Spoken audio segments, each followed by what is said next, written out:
సభకు వచ్చి మాట్లాడితే కూడా ఇక 12 మందిలో ఒకడెట్నో గెలిచిండు ఏకలింగం ఆయన జగదీష్ రెడ్డి అని చెప్పేసి రేవంత్ రెడ్డి గారు మాట్లాడతారు. ఏకలింగం ఒక్కడైనా సరే మంచిగా సరిపోతుంది, మీకు ఏం కాదు, ఆయన ఏకలింగం బాగానే ఉంది, ఇంతకు నువ్వే లింగం స్త్రీలింగమా పుంగిలింగమా అని నేను కూడా అడగవచ్చు, కానీ మాకు సభ్యత అడ్డం వస్తుంది. మావాడు ఏకలింగం ఓకే, నువ్వే లింగం స్త్రీలింగమా పుంగిలింగమా అని అడగవచ్చు, కానీ మేము అడుగుతలేము, సంస్కారం అడ్డం వస్తుంది. కాబట్టి నోటికి ఏదో వస్తుంది మాట్లాడతామని చెప్పి ఇష్టం వచ్చినట్టు ప్రగల్భాలు పలికితే పడటానికి ఎవరు సిద్ధంగా లేరు, తస్మాత్ జాగ్రత్త అని చెప్తున్నాం.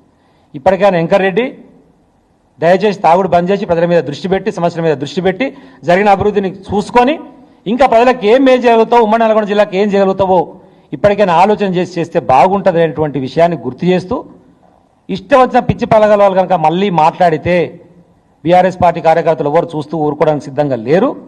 నీకు తెలియకపోతే తీసుకుపోయి చూపిస్తాం, కాదు కూడా అంటే మళ్ళా ప్రజాక్షేత్రంలో సమయం సందర్భం వచ్చినప్పుడు మళ్ళీ నీకు వరాల్సిన తందులు పడతాయి అనేటువంటి విషయాన్ని మీ అందరికీ కూడా గుర్తు చేస్తాం.